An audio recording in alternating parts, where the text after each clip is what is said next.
I've noticed that during the pandemic, people could spend a lot of time with themselves. And that made them think about their lives and their ideas and the world around them.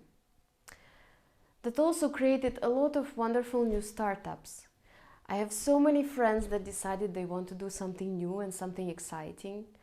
And today I have as a guest on our podcast Nick Doms, who is the founder of a new think tank in Belgium called Burgundia. Burgundia is aiming for a better Belgium and Europe. And Nick has a vast background in the airline and travel industry. He's also a geopolitical analyst and a world traveler who's been to more than 50 countries. So welcome, Nick. Thank you, Elena, and thank you for having me in your podcast. Nick, tell us more. Why did you decide to start Burgundia? Well, it's quite interesting. So, I think in October I was discussing with some friends about politics, and we seem to agree on a lot of topics, but also to disagree on certain topics. But I mostly found that there was some common ground, although we had some different political views, but there is common ground that people want to move forward in our country, Belgium, or having a feeling that Europe is the way to go to in future. So after a little bit of thoughts and some friends that wanted to go to politics but then backed out, I was thinking maybe it's time to start a think tank. So in this way we could influence actually politicians and also bring forward the topics we think are quite important for the world and for Europe, and then work further on these topics so that we can indeed influence policies of politicians. And I think in Belgium, which is by the way a fantastic country, but there is still quite a lot of things that are either inefficient or go wrong. So I think that a think tank can influence these decisions and will lead to a better Belgium and a better Europe in a way, because I think despite that Flanders is much richer than Wallonia at this point, the divorce of two countries would be very harmful for Belgium itself, would harm us economically, would harm us geopolitically, would maybe isolate us. So there's a lot of things to say about this. So that's why I also have the feeling that we should continue building on Belgium and making Belgium better again, rather than making radical decisions like what happened with Brexit. I think many people who voted for Brexit are now looking a bit back and doubting if that was the right decision to go to. So these major changes that you see in the 20th century, I don't think in the 21st century that we are now living in is the right way to go. So we felt there was a bit of a need of a vision of people on the policies that we currently have in Belgium. So we have currently, as you see, a huge pressure on our economics. We have been in lockdown for months. Our economics have gone down by quite some significant amount. I think -8% if I recall correctly. So I think there is a need for people to stand up, so normal people like you and me, my friends, to stand up and give their opinion about the politics and try to help politicians by giving suggestions for policies to go to. So we will try to give some innovative ideas to influence policies to get to certain directions. So I think it's quite important. Thank you. And what's the vision of your think tank? Well, the vision is for a prosperous Belgium and Europe. Can you outline how through Belgium you want to make Europe better as well? Well, it's a bit of two directions. So a good Belgium is a benefit for Europe, and a strong Europe is a benefit for Belgium as well, because we have seen with Brexit there is a bit of there's a group of people that don't agree with Europe and want to leave Europe, but I don't think, you can see here the map, Belgium is right in the center, we have the European institutions here, So I think it's really not a good thing to move away from Europe and see the European Union as the way forward, which I personally see as well. And I think that if I look at the Eurobarometer numbers of 2020, still the majority in almost all EU member states are in favor of European Union, and you can see it as well in the benefits that it brought. I think we have currently 10% of our GDP is because we are part of the single market in the European Union, and that's a significant amount. If you can see, we have a GDP per capita for about 40,000 euro. Take 10%, that's 4,000 euros per year that is coming because being part of the European Union. So it's a very important. It's a very important that Belgium cooperates with Europe and stays a member of the European Union. So that's my point of view. Definitely. Thank you for sharing that. And to make better Belgium and better Europe, what are the things that you're working on in the think tank? What are the reports and publications you're preparing? Well, currently we have 15 people working in the think tank as analysts or a little bit of support for websites, or so in general 15 people that are working there, very motivated, incredible group of people.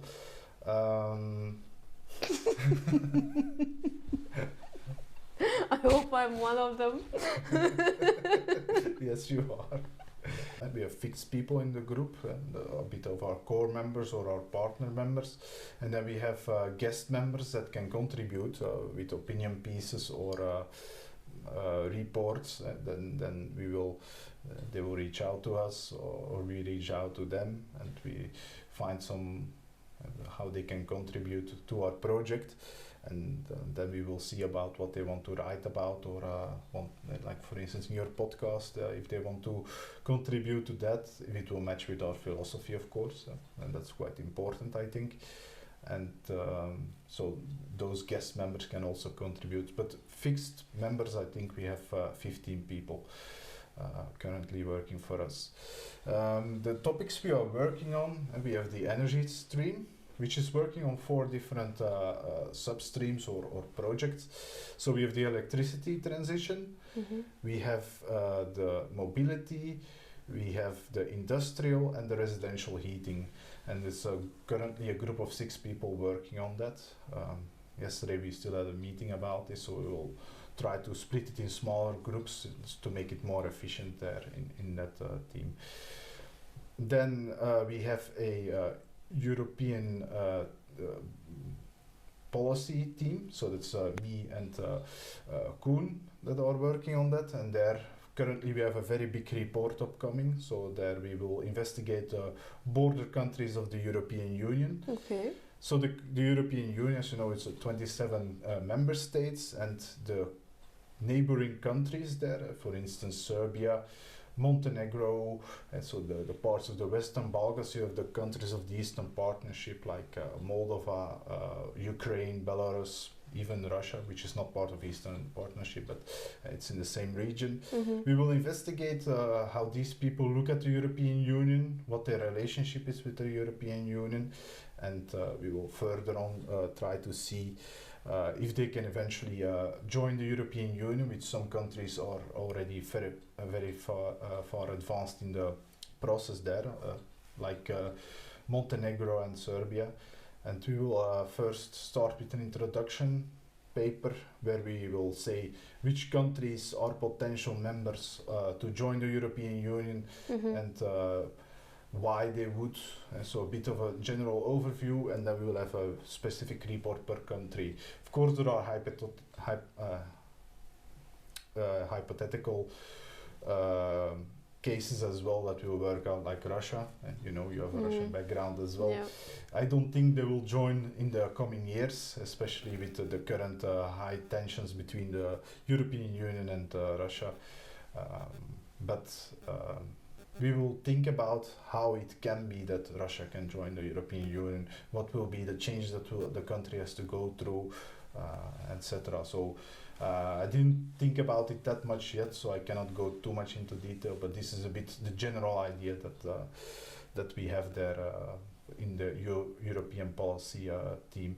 Later on, we will maybe work on other topics like in general how to make the European Union a bit more democratic, because it's democratic, but it has also some indirect democracy, like for the European Commission, how this voting system with the Spitzenkandidaten works. But I will not go too much into detail because I think I already went quite far, because it's my specific domain that I'm talking about now.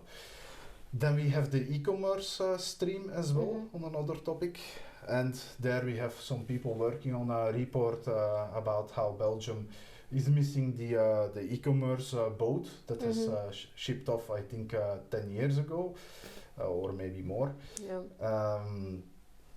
Belgium has quite missed that, so we have to see how to shop more local and how to also come closer to also be part of the e-commerce, which I think the Netherlands is really a main player at this moment, together with Germany on that market. So let's see what the current situation is in Belgium and how we will improve. That is what that stream will work on. Then we have the circular economy stream. Maybe you can explain that better, because I don't think I 100% understood what they are working on. It's a bit more specific, but we have two very motivated persons working on that topic. We will first do a landscape report and look how the situation is right now and how to improve. And we're gonna see examples of cities that are really working on the circular economy, as it's becoming really, really important in the climate current conditions, and we will see the examples of these cities and what they are doing. So it will be a very interesting publications indeed. Yes, indeed. Well, I agree. But circular economy is something that it seems interesting, but I don't know a lot about it myself yet. So I'm actually looking forward to read the reports myself, so that I can learn a bit myself about this. And then further on we have, of course, this podcast called Interesting Times. So I'm very grateful as well to be part of it, and it looks very interesting. So I have to congratulate you with starting this idea. It's Thank a very you. good idea. And well, there are other topics that we can still include in the think tank, but this is for the moment what we will start with. And so I think it's a good start.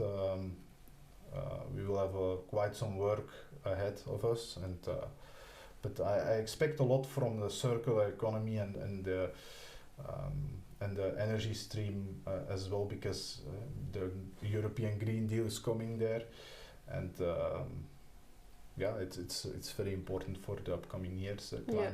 Climate change is a very hot topic, and yeah, despite a lot of criticism, it's real. So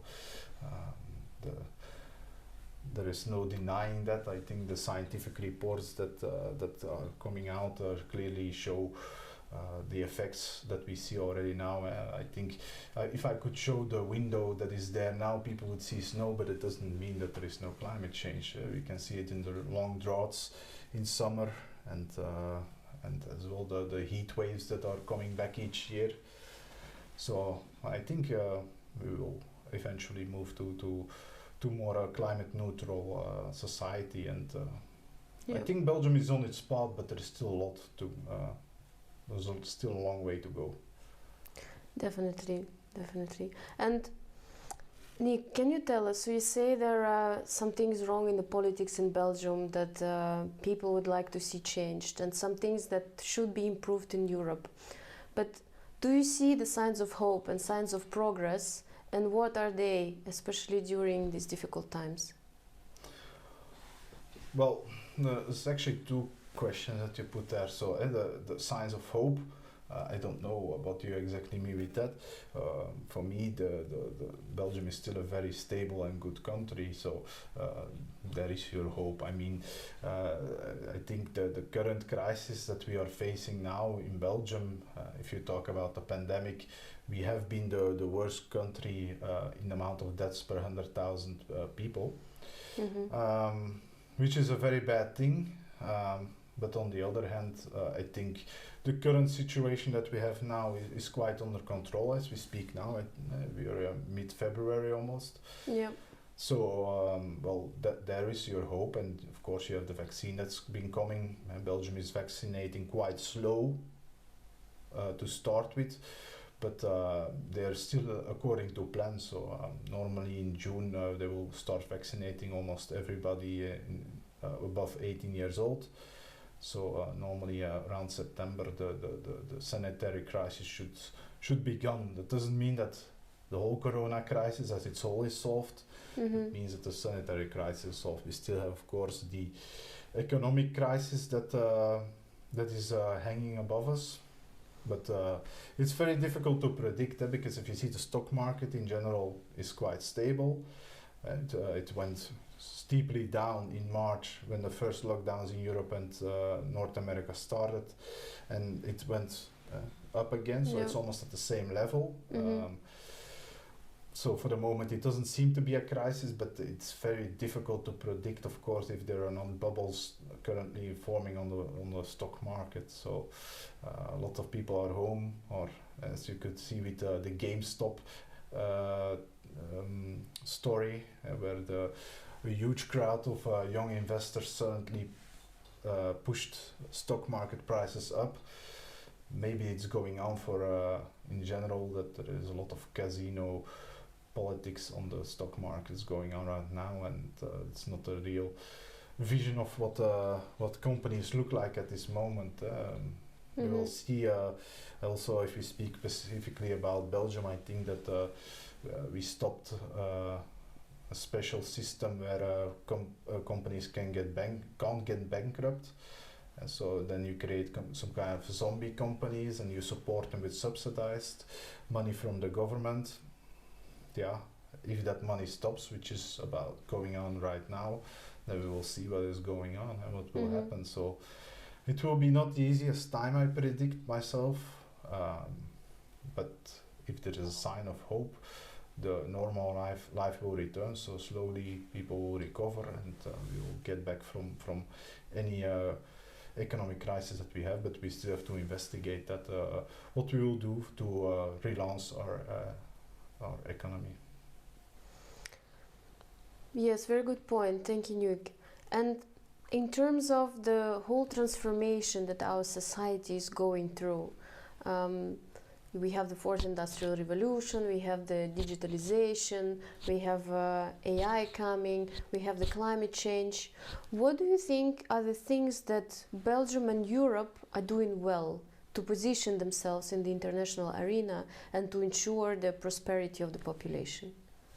Well, I think that Belgium is quite strong in high technology things. We missed a bit the software market in general. I think we have a lot of software products on our own, and but in high tech, other things like for instance, I think a lot of the vaccines are produced in Belgium as well. So there is a lot of chemical industries here, which is very.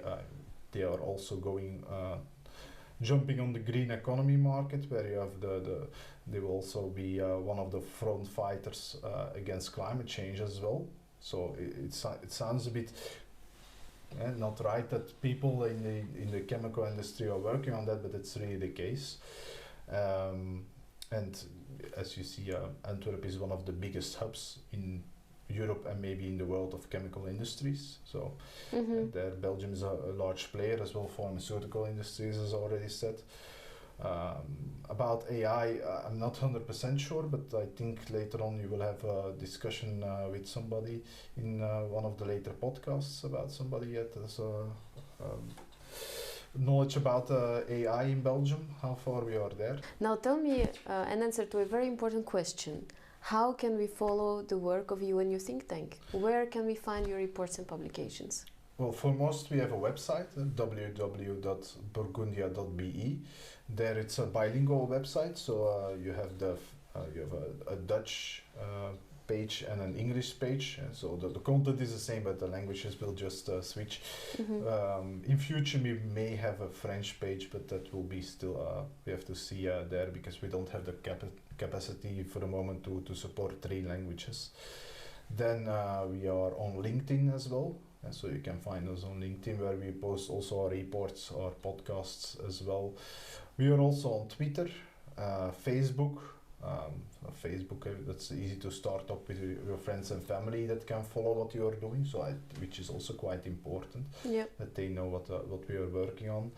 And your podcast, I think, is also on YouTube and Spotify. Yep, so far, yes. Yes. So these are the channels that we are working on. So it's the general social media plus a website. So it's quite easy to find us, and we will try to make as much promotion as we can, of course, to reach out to people, because I think one of the important things for our think tank is to inspire people, and inspire people, maybe contact us back, and then we get insight from them, and like this your network grows, but also your knowledge will grow about topics, so like circular economy or energy market. It's quite important, and we were quite early in the startup of our think tank, and we had only a couple of small articles about the European Union, and we had quickly some followers that were indeed working in think tanks as well in the geopolitical market. So it's important to have this network as also, that we can contact these people and see what they think, and like this your content and your quality of your content will grow as well. So that's I think it's quite important. It's true, and it's very exciting. At least I am personally very much looking forward to all the publications that our members are working on, and to interview all the wonderful guests that are already in line to speak with me. And I'm looking forward to follow your work as well. I want to thank you very much for taking your time here to speak with me, and I hope to see you soon in one of the episodes to ask you more about your reports. Yes, hopefully next year when they ask us. So, think tank of the year, what is your opinion? Burgundia. Okay, thank you, Nick. Yes, you're welcome. And please follow us on our social media. Bye. Bye.